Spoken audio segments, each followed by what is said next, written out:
Bonjour, aujourd'hui j'interviewe Anaïs Fournial qui est parfumeur. On dit aussi d'elle dans la profession qu'elle est née. Je suis Géraldine Jakobski, bienvenue sur le podcast Balance ton héroïne, un podcast où je mets en lumière les héroïnes des temps modernes qui agissent dans l'ombre. C'est aussi le podcast où des hommes viennent nous parler de leur héroïne. Alors si vous souhaitez en savoir plus et si vous souhaitez être informé de chaque nouvel épisode, abonnez-vous à cette chaîne en cliquant sur la cloche de votre plateforme d'écoute préférée. À tout de suite.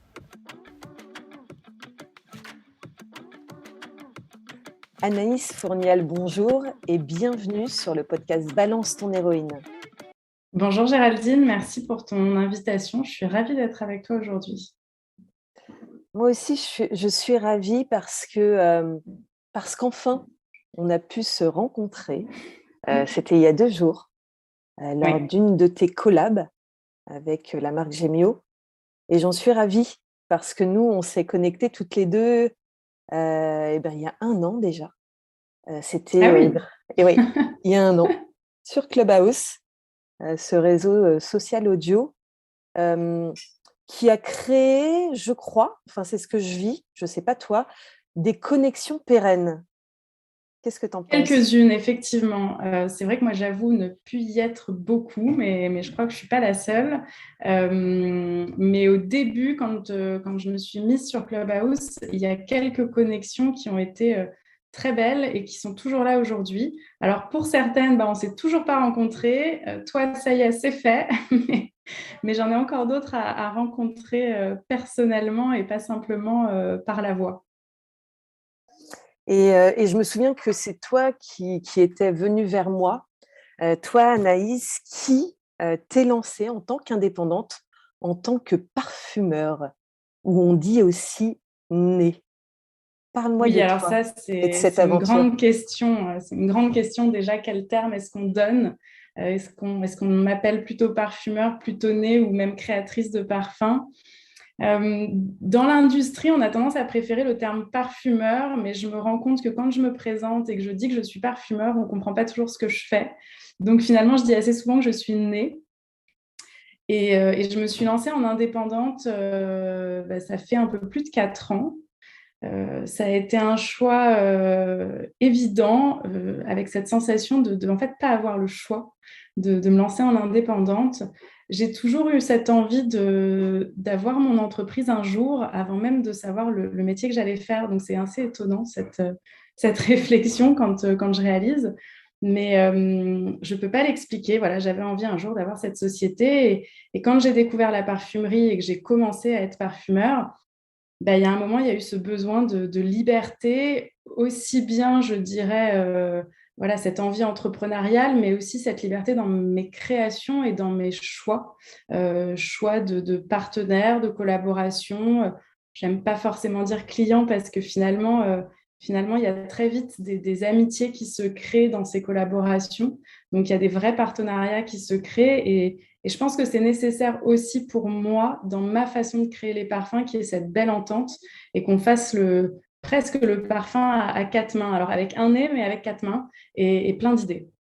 Donc voilà, le besoin d'indépendance pour créer et pour surtout toucher des projets extrêmement différents les uns des autres, aller parfois en dehors des routes tracées, tenter des créations dans des domaines dans lesquels on ne s'attend pas forcément à avoir des parfums, mais c'est ce que j'aime, c'est ce que j'adore et c'est en faisant ça que je prends beaucoup de plaisir à faire mon métier. Eh bien, on entend vraiment l'âme et la voix d'une passionnée.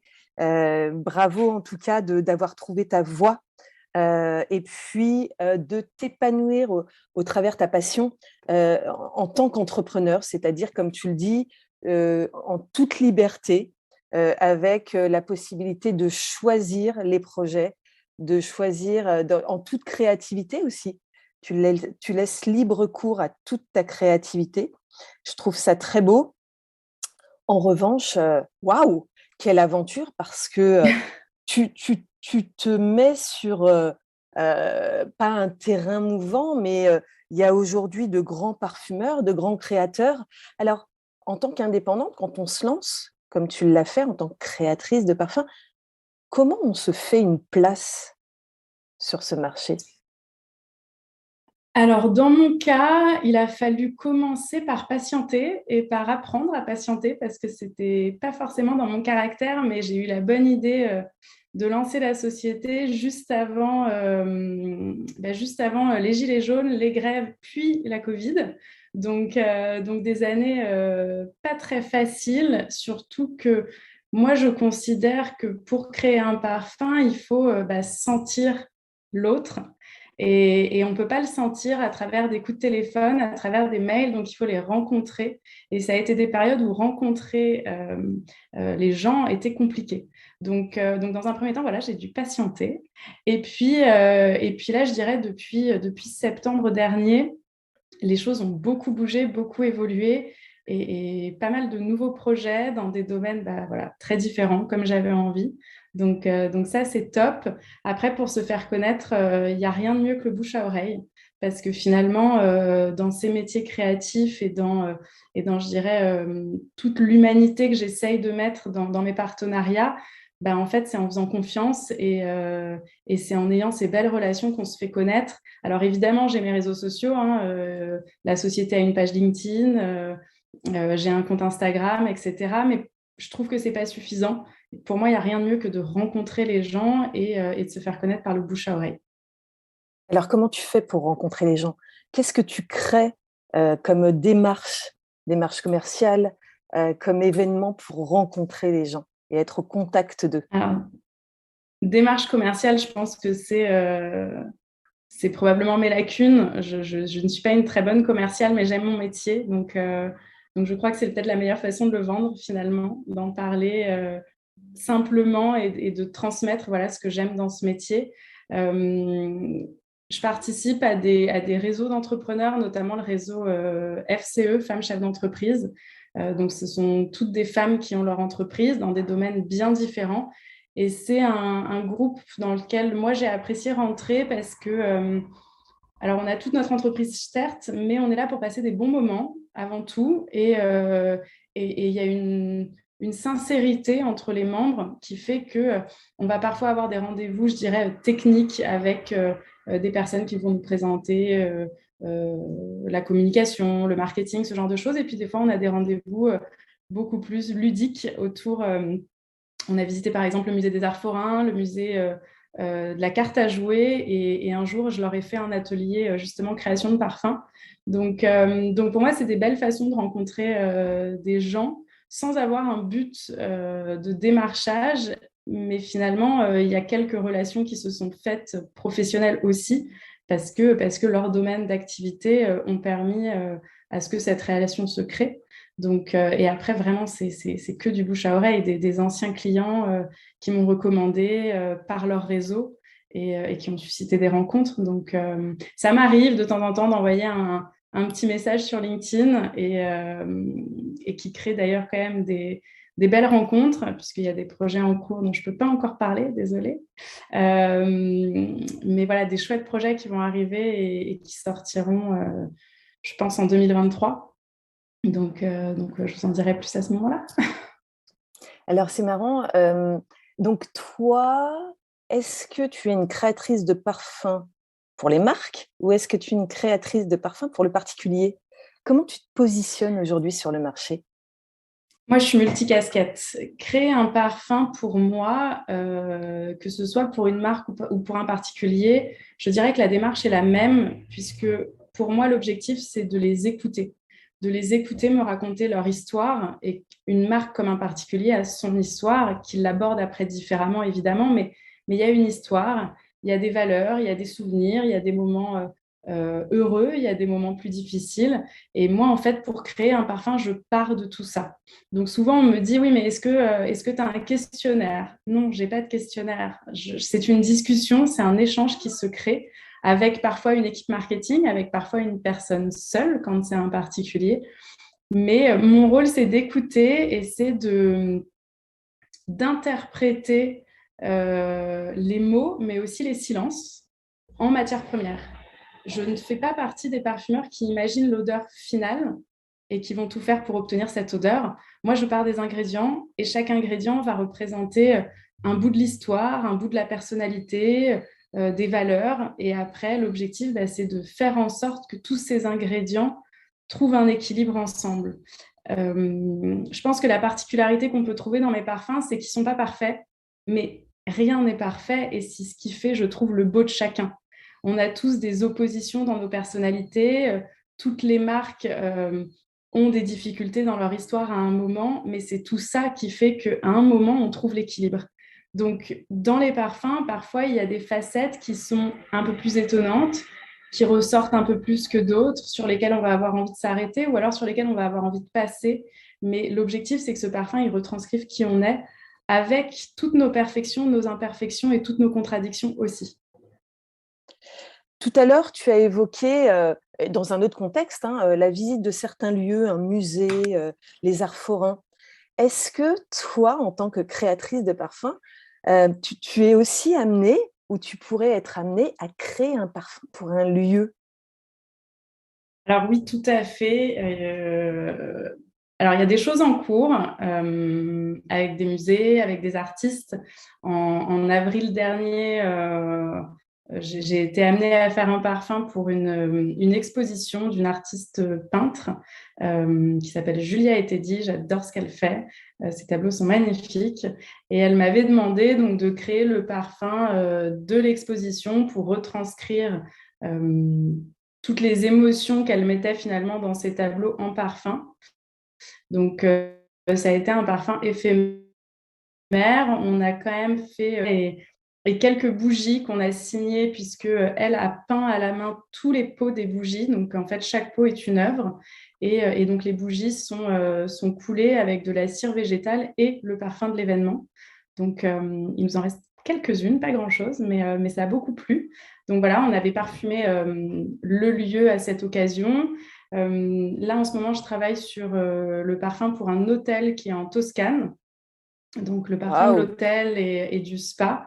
Donc, c'est un projet extraordinaire. L'hôtel est magnifique, le lieu est splendide. Donc, j'adore travailler sur ce projet-là. C'est très inspirant aussi. En plus, le spa vient d'ouvrir dans cet hôtel. Donc des nouvelles choses. Et effectivement, les lieux sont des endroits de plus en plus propices à être parfumés et qui suscitent beaucoup aussi d'émotions, mais qui vont également ancrer les souvenirs et les moments qu'on va passer dans ce lieu. Le parfum est vraiment un très, très bon moyen pour mémoriser tout ce qui nous arrive. Donc c'est des projets qui sont pareils, hyper intéressants et très chouettes.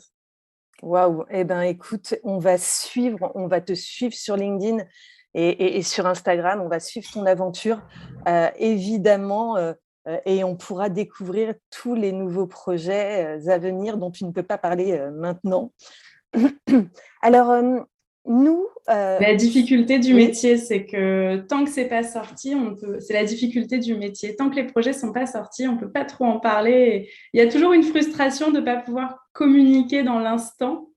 Mais voilà, on arrive à dévoiler des petites choses, des images du lieu, sans trop en dire. Parfois, c'est des images de lieu et on fait pas du tout le parfum pour le lieu, mais on fait le parfum personnel pour le propriétaire. Donc voilà, ça permet de garder les secrets jusqu'au bout. De garder les secrets jusqu'au bout. Waouh, waouh, waouh! Eh bien, écoute, c'est très bien aussi de laisser un peu de mystère et pour qu'on puisse découvrir tout ça dans les jours ou dans les semaines à venir. Alors, nous, on s'est enfin rencontrés après un an de connexion, sur les réseaux, et on s'est rencontrés lors d'une collab que tu as faite Oui. avec, la maison Gemio, la maison de joaillerie Gemio. Est-ce que tu peux m'en dire plus sur, ce type de collab que tu pourrais faire avec les marques? Alors, pour la maison Gemio, ça a été une collaboration en l'honneur de leur collection autour du Spinel Lavande. Donc, ils ont fait une parenthèse autour de cette pierre, puisqu'il y a très peu de pierres. Et ils ont voulu, pour cette parenthèse, donc, faire une très belle soirée il y a 2 jours pour le lancement donc, de cette parenthèse. Et ils ont voulu que pendant cette soirée, faire voyager tous les invités en Provence, puisque c'était l'inspiration de cette pierre et l'inspiration de cette collection. Donc, ils m'ont demandé de créer un accord parfumé pour pouvoir le présenter et le faire découvrir aux invités. Donc là, en l'occurrence, c'est un parfum qui n'est présenté qu'à l'occasion de cette soirée, qui ne sera pas commercialisé. En tout cas, ce n'est pas prévu à ce jour. Donc encore un parfum éphémère, mais c'est aussi ça que j'aime parfois dans les projets, c'est que tout ne reste pas, tout n'est pas figé. Donc on a présenté le parfum lors de la soirée, on a fait un petit atelier avec Alexis Coin, le gémologue de Gémio, qui a une super énergie et voilà, avec lequel on a apprécié, je crois, mutuellement travailler ensemble et ça a été un vrai coup de cœur. Enfin, toute l'équipe Gémio, c'est un vrai coup de cœur, c'est une super team et c'était vraiment un bel événement de pouvoir créer voilà, un parfum qui amène les gens, pendant une soirée, on a réussi à les amener dans le sud de la France, entre des champs de lavande, des figuiers, des amandiers et quelques notes agrumes. Donc voilà, chacun est reparti avec son petit flacon et c'était une belle création. Alors, flacon que j'ai en ma possession et je suis très fière. Oui. Et puis, oui, j'ai assisté à votre atelier et c'est vrai que vous aviez un enthousiasme et un dynamisme à transmettre qui était contagieux et on a passé et j'ai passé un très bon moment en votre compagnie. Donc, c'était super cette soirée. Merci de ton invitation en tout cas. Avec plaisir, merci de ta présence. Parce que c'est grâce à toi que j'ai vécu ce moment et c'est vrai que tout y était en fait. Votre accueil, le lieu, la lavande dans tous les coins et recoins du lieu, les cocktails, toi qui étais présente, qui nous accueillais. Non, c'était très bien. L'atelier, tout y était. Écoute, Anaïs, je te remercie beaucoup de t'être livrée au micro de Balance ton héroïne ce matin. On continue d'être en contact, de se connecter, donc on peut te retrouver. Je vais mettre les liens dans les ressources de l'épisode sur LinkedIn et aussi sur Instagram. Donc on va te suivre et puis on va suivre tes posts et ton actualité. Merci Exactement. encore. Merci à toi, Géraldine. C'était un plaisir et un honneur de participer quand même à un podcast qui s'appelle Balance ton héroïne. Écoute, je te souhaite un bel été et je te dis à très vite. À bientôt, À Anaïs. bientôt. Au revoir.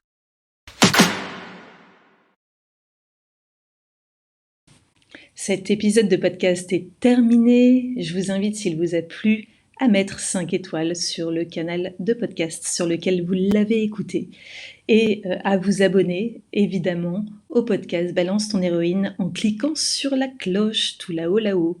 Voilà, donc je suis Géraldine Jakowski et je vous retrouve très prochainement pour un nouvel épisode de Balance ton héroïne.